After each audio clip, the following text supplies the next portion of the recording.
Om Swastiastu. Perkenalkan, nama saya Ana Agung istri Brahmani Pretadewi dengan NIM 19130311022. Pada kesempatan kali ini, saya akan mempresentasikan tentang LKM 1 yang mana mengenai tentang pembuatan larutan. Sebelum melangkah lebih jauh atau mengenal tentang pembuatan larutan, ada baiknya diperkenalkan terlebih dahulu tentang alat-alat dari suatu pembuatan larutan. Setelah mendapatkan dan mengetahui fungsi dan alat-alat yang digunakan, sehingga dapat menjawab beberapa soal yang diberikan.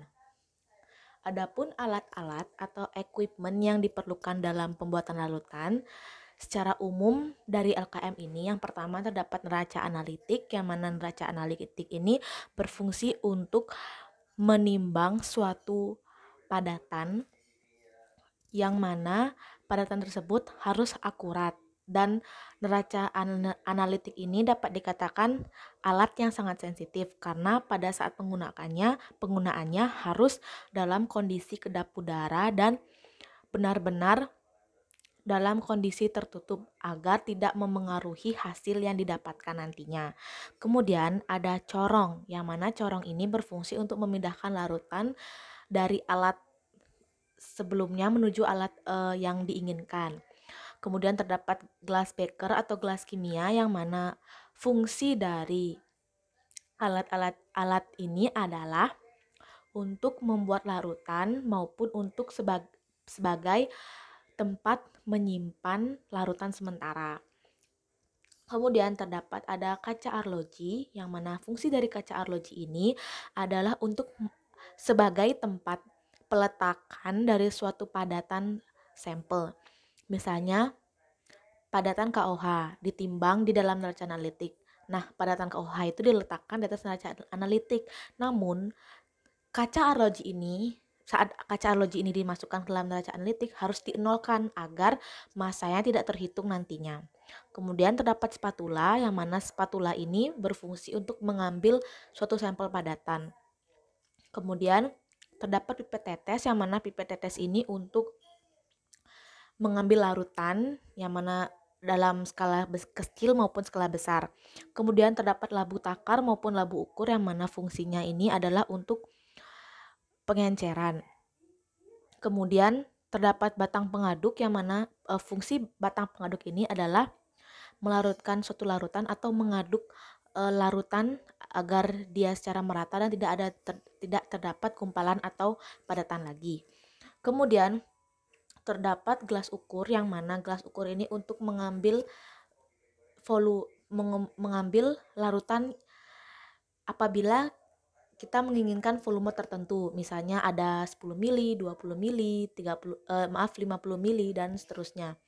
Jadi tergantung volume yang kita inginkan. Jadi agar akurat, karena apabila kita menggunakan pipet tetes belum tentu volume yang diinginkan itu akurat. Sehingga solusi yang terbaik adalah menggunakan gelas ukur.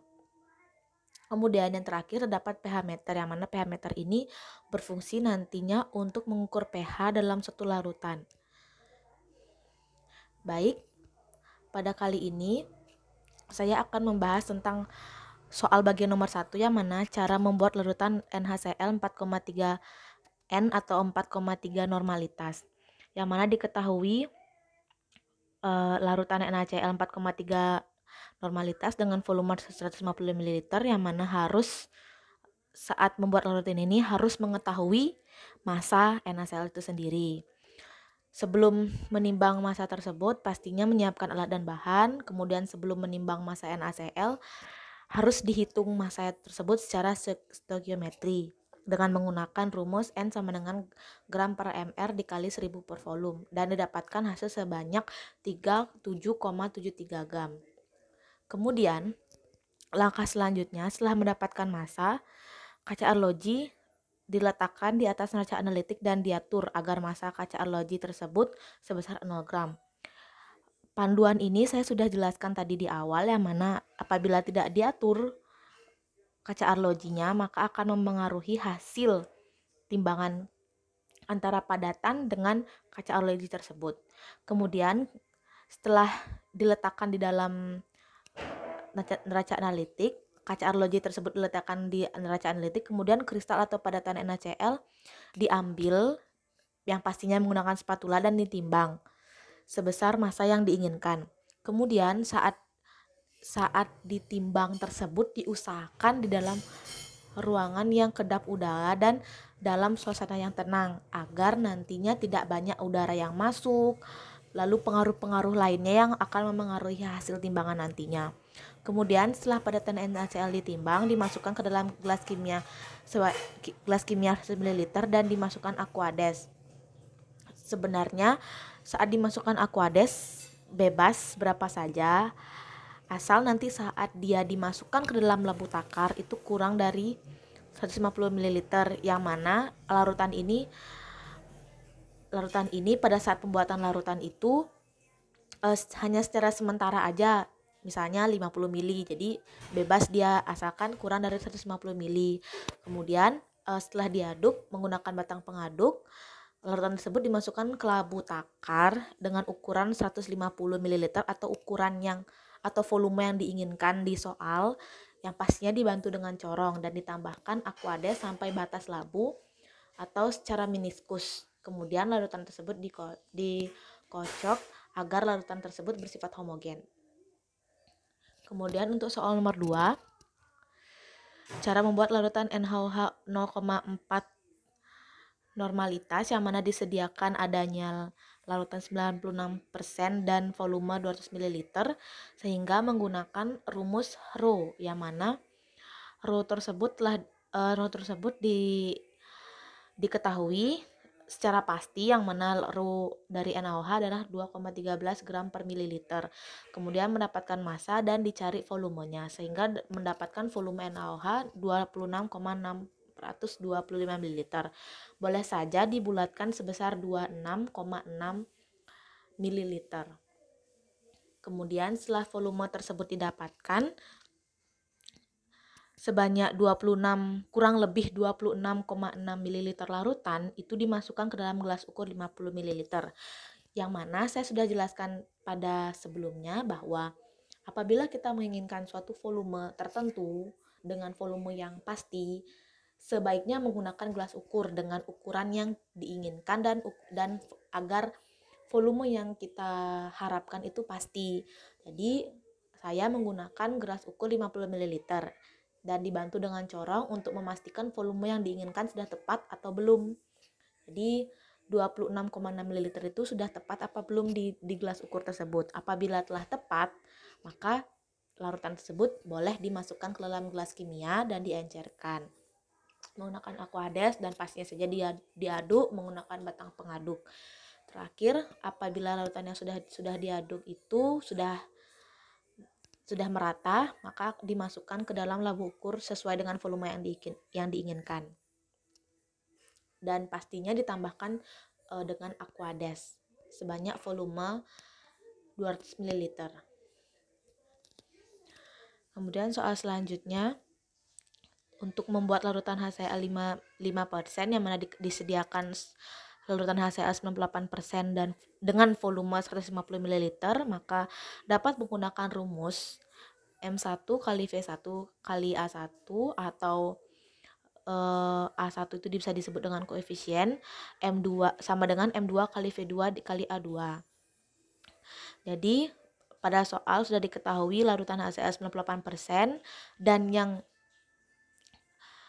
yang diharapkan adalah sebesar 5%, yang mana rumus tersebut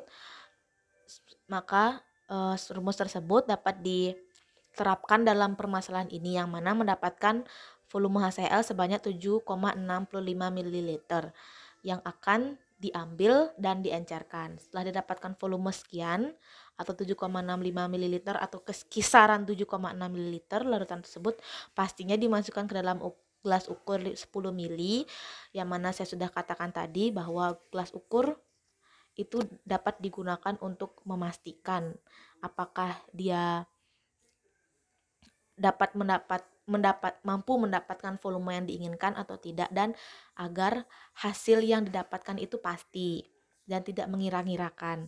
Kemudian dibantu dengan corong dan memastikan volume yang diinginkan sudah tepat atau diperlukan sebanyak 7,65 ml. Kemudian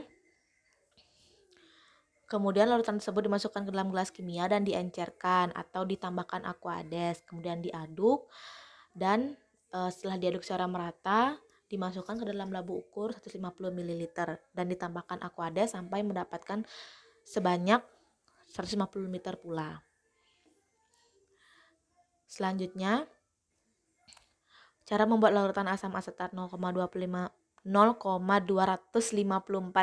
normalitas yang mana disediakan larutan asam asetat 75% dan dengan volume 200 ml, maka dapat digunakan rumus di pada slide yang mana mencari Rho terlebih dahulu. Massa terlebih dahulu yang mana Rho-nya itu 1,05 gram per mililiter, kemudian didapatkan massa dan volume sebanyak 13,78 ml atau kisaran 13,8 ml. Jadi sebanyak 13,78 ml diambil yang mana nantinya akan diencerkan. Sama seperti step sebelumnya, setelah mendapatkan larutan tersebut dimasukkan ke dalam gelas ukur 20 ml yang mendekati. Saya menggunakan 20 ml karena dia mendekati dengan 13,8 seperti itu.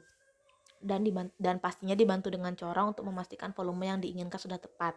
Kemudian larutan tersebut dimasukkan ke dalam gelas kimia dan diencerkan atau ditambahkan aquades. Kemudian setelah diaduk secara merata, akan dimasukkan ke dalam labu ukur 200 ml dan ditambahkan aquades sampai mencapai batas labu ukur tersebut atau meniskus. Kemudian soal selanjutnya, cara membuat larutan H2SO4 atau asam sulfat sebesar 0,5 molar, yang mana diketahui larutan tersebut sebesar yang diinginkan adalah 0,5 molar dengan volume 150 ml dengan berat jenis atau BJ 1,2 gram per mililiter. Dan rumus yang digunakan adalah molaritas sama dengan persentase larutan dikali dengan 10 dikali dengan Rho per mR, sehingga mendapatkan molaritasnya sebesar 12 molar. Setelah mendapatkan molaritas tersebut, maka dimasukkan ke dalam rumus pengenceran yang mana didapatkan volumenya adalah 6,25 ml, yang mana sebanyak 6,25 ml larutan H2SO4 diambil yang mana nantinya akan diencerkan. Kemudian setelah mendapatkan volume tersebut, sama seperti step sebelumnya, dimasukkan ke dalam gelas ukur dengan ukuran tertentu yang mana saya menggunakan gelas ukur 10 ml. Yang pastinya dibantu dengan corong untuk memastikan volume tersebut sudah tepat atau belum. Kemudian larutan tersebut dimasukkan ke dalam gelas kimia dan diencerkan atau ditambahkan aquades secukupnya. Lalu diaduk menggunakan batang pengaduk sampai merata.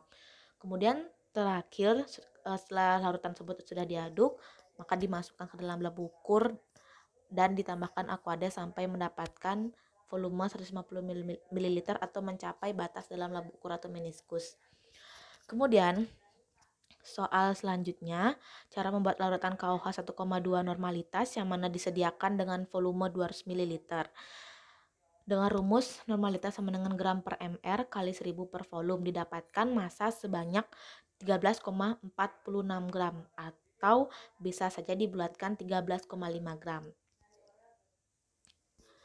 Kemudian setelah mendapatkan massa KOH sebanyak 13,46 gram, kemudian dimasukkan kaca arloji ke dalam neraca analitik, kemudian dienolkan. Setelah dienolkan, barulah kristal atau padatan KOH diambil secara perlahan menggunakan spatula dan ditimbang di atas timbangan analitik yang dialasi dengan kaca arloji agar mendapatkan massa sebesar 13,46 gram. Seperti biasa, untuk saat menimbang di dalam kaca arloji atau dalam suatu ruang timbang di dalam laboratorium kimia itu harus dalam suasana yang sunyi, kedap udara dan tenang. Karena apabila hal tersebut tidak diindahkan, maka kemungkinan besar akan terjadi kesalahan dalam saat menimbang. Kemudian setelah padatan KOH ditimbang, dimasukkan ke dalam gelas kimia dan dimasukkan Aquades sebanyak 100 ml atau secukupnya, lalu diaduk dengan batang pengaduk sampai tidak ada KOH yang menggumpal atau berupa kristal ataupun padatan. Kemudian setelah larutan tersebut diaduk secara merata dan sampai benar-benar menjadi larutan, kemudian dimasukkan ke dalam labu takar ukuran 200 ml atau sesuai dengan volume yang diinginkan, dengan yang pastinya dibantu dengan corong. Kemudian ditambahkan Aquades apabila masih kurang volume yang ditambahkan di gelas kimia, bisa ditambahkan lagi di labu takar atau labu ukur sampai batas labu tersebut atau meniskus. Kemudian larutan tersebut dikocok agar larutan tersebut bersifat homogen. Kemudian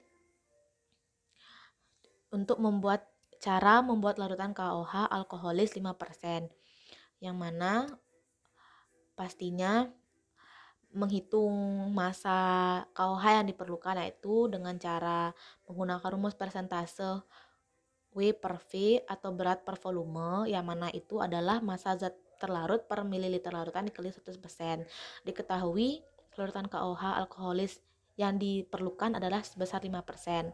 Kemudian dimasukkan ke dalam rumus dan volumenya juga, kemudian didapatkan 7,5 gram KOH atau KOH yang dibutuhkan dalam pembuatan larutan ini adalah sebesar 7,5 gram. Sama seperti step atau langkah sebelumnya, setelah didapatkan massa tersebut, kaca arloji dimasukkan ke dalam neraca analitik dan diatur atau dienolkan. Kemudian kristal tersebut diambil menggunakan spatula, pastinya menggunakan spatula, dan meletakkan di atas kaca arloji dan timbangan analitik agar mendapatkan massa sebesar 7,5 gram. Kemudian setelah padatan tersebut ditimbang, maka seperti biasa dimasukkan ke dalam gelas kimia dan dimasukkan alkohol.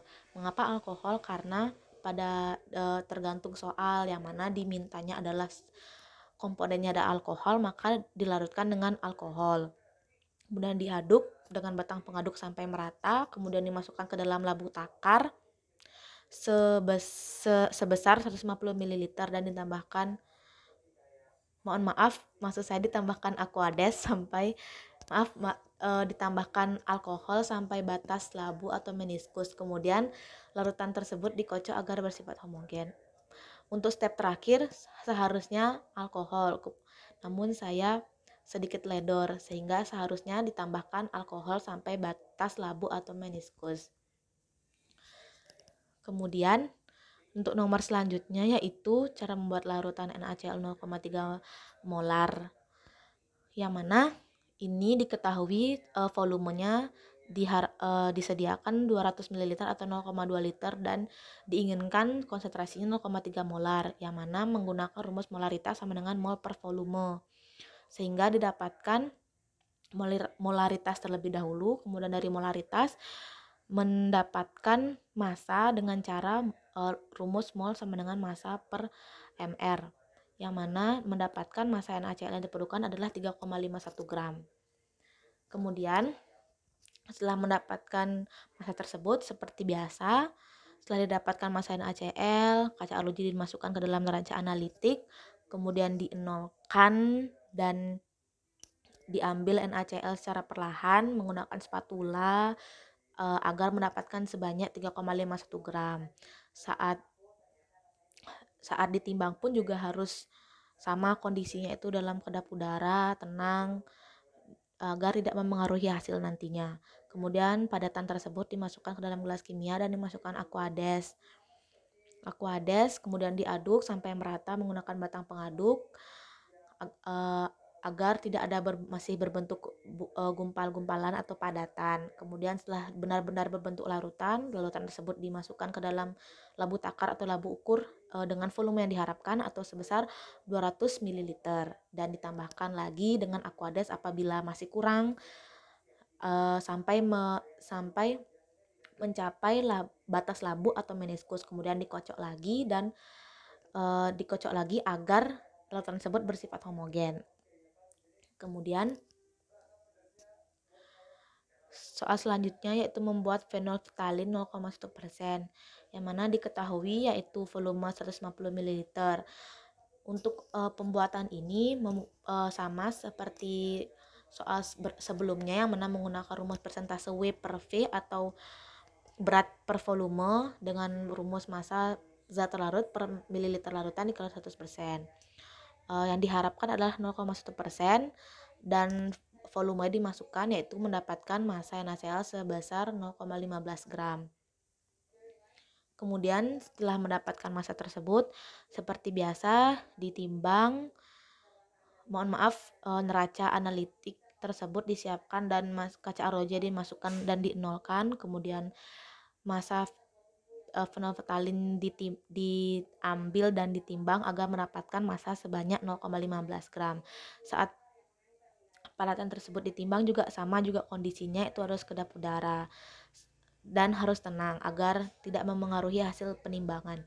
Kemudian setelah padatan tersebut ditimbang, dimasukkan ke dalam gelas kimia dan dimasukkan aquades sebanyak 100 ml atau secukupnya. Kemudian larutan tersebut diaduk menggunakan menggunakan batang pengaduk agar tidak ada masih gumpal-gumpalan atau padatan. Kemudian larutan tersebut pastinya dimasukkan ke dalam labu ketakar atau labu ukur dengan ukuran yang diharapkan atau sebesar 150 ml dengan bantuan corong pastinya, dan ditambahkan aquades sampai batas labu dan kemudian dikocok agar larutan tersebut bersifat homogen. Kemudian untuk soal terakhir yang mana membuat buffer asetat sebesar 0,05 molar. Sama seperti rumus sebelumnya, itu molaritas sama dicari dulu masanya, itu menggunakan rumus molaritas sehingga mendapatkan molaritas amonium asetatnya 0,01 mol dan mendapatkan massa dengan MR dari buffer asetat tersebut 77,08 gram per mol, yang mana massa tersebut diperlukan sebanyak 0,7708 gram. Setelah mendapatkan massa tersebut, seperti biasa kaca arloji terlebih dahulu dimasukkan ke dalam neraca analitik, kemudian dinolkan. Lalu kristal tersebut atau padatan tersebut diambil menggunakan spatula dan ditimbang agar mendapatkan massa sebesar 0,7708 gram. Kemudian setelah padatan tersebut ditimbang, dimasukkan ke dalam gelas kimia dan dimasukkan asam asetat glasial secukupnya sampai mencapai pH buffer yang diinginkan kisaran 3,6 sampai 5,6. Kemudian ditambahkan aquades dan diaduk menggunakan batang pengaduk sampai tidak ada asetat yang berupa kristal atau padatan. Kemudian setelah berupa larutan, dimasukkan ke dalam labu takar atau labu ukur 200 ml dengan bantuan corong dan ditambahkan beberapa aquades sampai batas labu atau meniskus. Kemudian larutan tersebut dikocok agar bersifat homogen.